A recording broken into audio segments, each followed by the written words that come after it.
SGA here, and I want to apologize for the brief pause in my videos.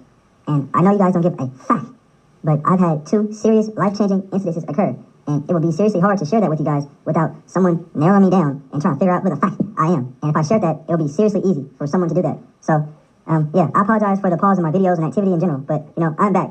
Just pray for me, guys.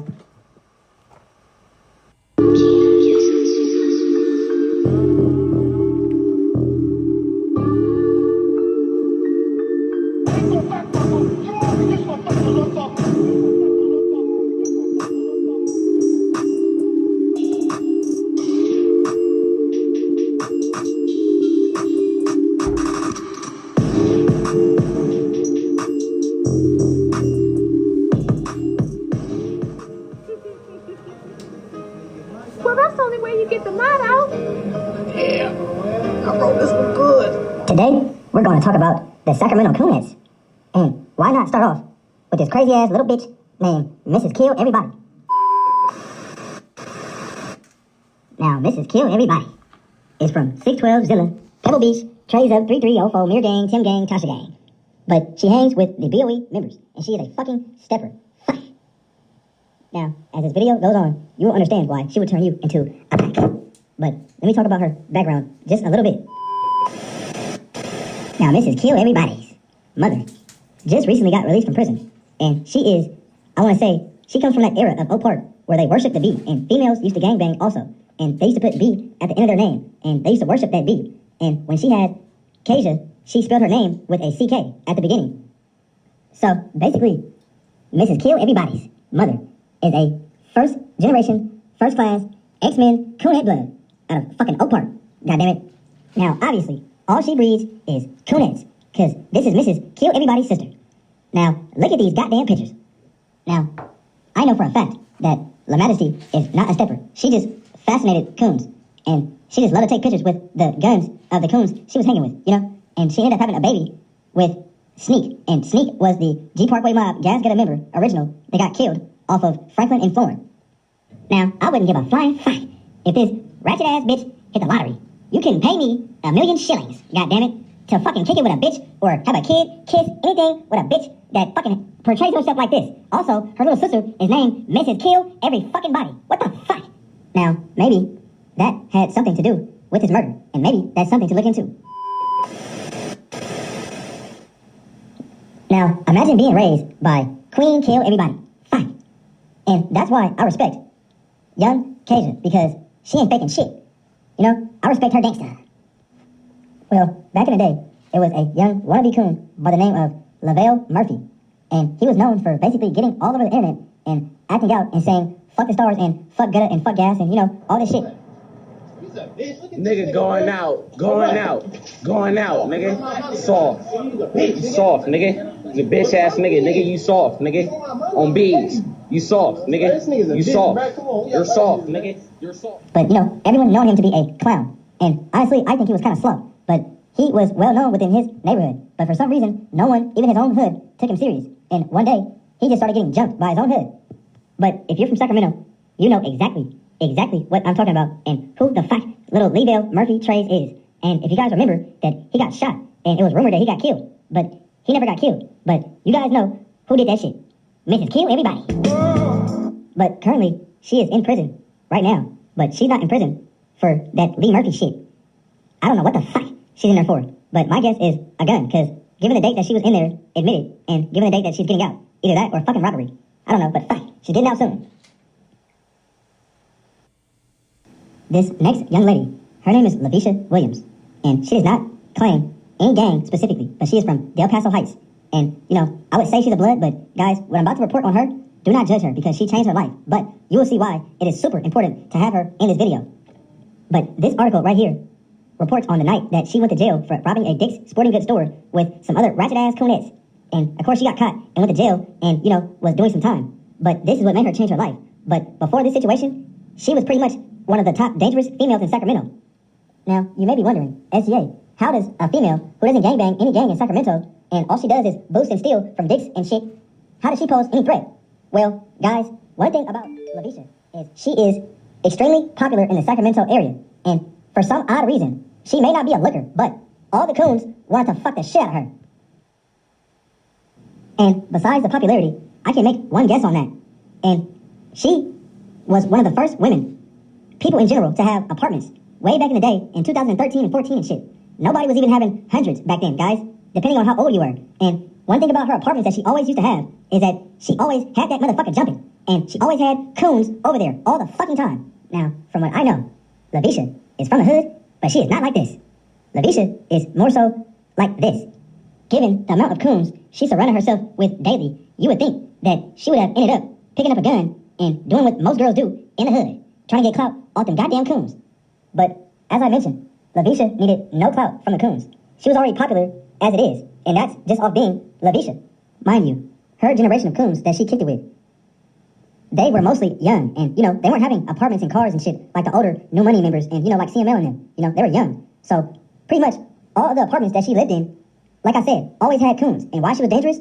Because they were from fucking both sides. I don't fuck with the song, man. You feel me? I do not fuck with stuff. I don't fuck with stuff here. I don't fuck with my you already know. I don't like it. And she don't like. Oh, well, this song. This is like. We gonna. I don't like sub. I like the. I don't know.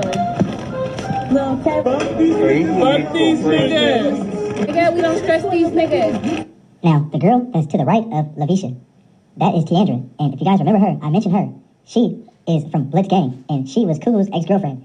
And she had just got released from the hospital in this video, and she got shot for hanging with Cuckoo. But Tiandra definitely was a coonette. She took pride in hanging with the Mozzie members and the Blitz Gang members. But what's weird is she ended up dating the same star member that was caught with Mozzie out in Las Vegas. You know, I don't think it or nothing. I gotta keep it with me. The devil out to get me, yeah, he plotting on me. Shootouts every night, I think somebody put a target on me. Spots been hot, got kicked out by the task force. I wasn't even there, but I'm the one they seem to ask for. Now this is Keyshawn Wright, aka Tax Free, and he is from Trigger Mob. But he is in pictures throwing up 30s and all kind of shit, gas and everything. Fact. But he allegedly had a little thing going on with Lavisha. And it was another member, but he was not from Trigger Mob. He was from Guns Up, and his name was Alex. Well, Alex had a little thing going on with Lavisha also. But it is said that they were just friends. But in my opinion, it was a little bit more going on. But hey, that's just SGA opinion. Well, remember when I told you guys that Lavisha always had these apartments and always had both sides that hung at these apartments. And her whole little get down was just basically a ticking time bomb. And one day, I don't know if it was a party or what the fuck happened, but Keyshawn, aka Tax Free, was there and Alex was there. I don't know who was there first, but one seen the other, and you know how that goes. It was a whole goddamn coonified hoedown. And you pretty much can use your imagination. Tax Free ended up sustaining a gunshot wound to the arm. And the reason why he got caught, allegedly, is because it was a trail of blood from the apartment, Lavisha's apartment, to the parking lot. Now, it'll be one thing if Alex broke his leg or some shit, or Tax broke his arm. But no, Alex was dead. So that's some high-ass shit. Tax ended up going to the hospital, and the police pretty much knew what the fuck was going on. Black ass tried to lie and say he got shot somewhere else. But no, like I said, police pretty much knew they had their guy. So he got arrested, and he was facing murder all this time. And until June 3rd of this year, if I'm not mistaken, he got found guilty of murder and got about 50-something years to life in prison. And that's where he's at right now. Fucking bliss in the top box. Period, niggas lost. Now, I wouldn't agree, but I would understand if Lavisha was some Kim Kardashian, or if she was actually a princess in the hood, if those fucking existed. Man, look, she may have been a good spirit, or whatever the fuck you want to call it, but it's plenty coons with good spirits, as you may want to fucking say. Man, she was pretty much having a whole ratchet domain, ensemble, fucking faction, and someone died by hanging with her. Like I said, she always kicked it with both sides. That shit was bound to happen. From what I was told, you can be minding your business and be a CML affiliate, and you can be with Lavisha, and out the blue, she can be like, oh, by the way, Mozzie is gonna pull up and sell me some weed. It's good, he ain't on shit. And you gotta sit there and dwell if you wanna look like a scary ass bitch, or if you wanna just be smart and get the fuck on. Shit, how your ass some shit. Imagine how many CML/Mozzie affiliates/members are still alive and breathing to this day from saying, fuck that shit, I ain't going to no fucking Lavisha house. Right, I got some stuff. I said, you ain't We live. You know I'm always on live. Well, actually, I ain't been on live in a minute. This part of the episode will be fairly quick because this young girl, nobody actually got killed behind her name, but her name is Xavier. And I think Xavier Williams, if I'm not mistaken. But she grew up in the South Sacramento area, and she grew up dealing with pretty much both sides because she was fast. She wasn't a fucking gangbanger, and she didn't care about that shit. She was just fast, pretty much. She grew up going in group homes and, stuff like that. So, pretty much, this young lady grew up hella bad and pretty much fucked up. But from what I was told, she made those decisions on her own because she had a good home and her mother actually tried. And to be real, Xavier grew up harmless. She just wanted to pretty much have sex. But it isn't until she grew up and got heavily invested with the Mozzie members is where things began to turn. She began to claim Fab and began to claim Zilla, yet all while still having sex with members from CML's side.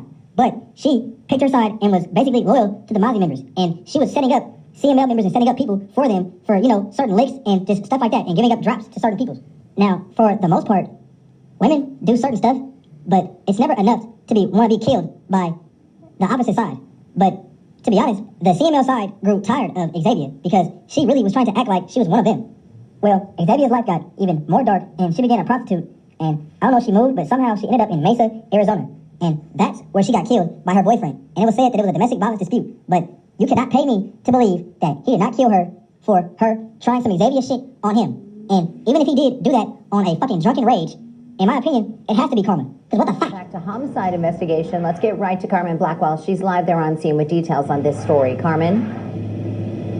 Good morning, Celeste. Yeah, we're right in front of an apartment complex. It's just behind the street here. We're off of 2nd Street and Mesa Drive. We're being told by police that this is a homicide investigation. The victim here, unfortunately, is deceased, and police have had to cover up her body. We're being told it's a 24-year-old black female that died earlier this morning. The suspect, however, we're being told took off in a vehicle, and they are still looking for this suspect. We're waiting to get more information from police. Hopefully a PIO will come out at some point to give us more information on the suspect, so you can be on the lookout as well, and just to find out what exactly happened in this area. But unfortunately, yes, a victim, a 24-year-old black woman, did die at this apartment complex earlier this morning.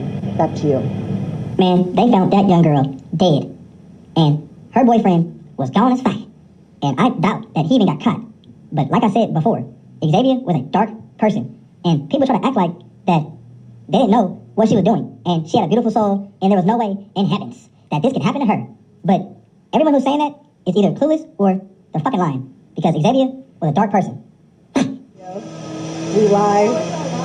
You know I'm always on live. Well, actually, I ain't been on live in a minute. Sacramento Gang Archives.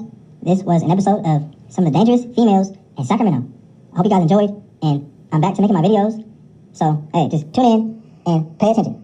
SGA, I'm out. That's on there, homie.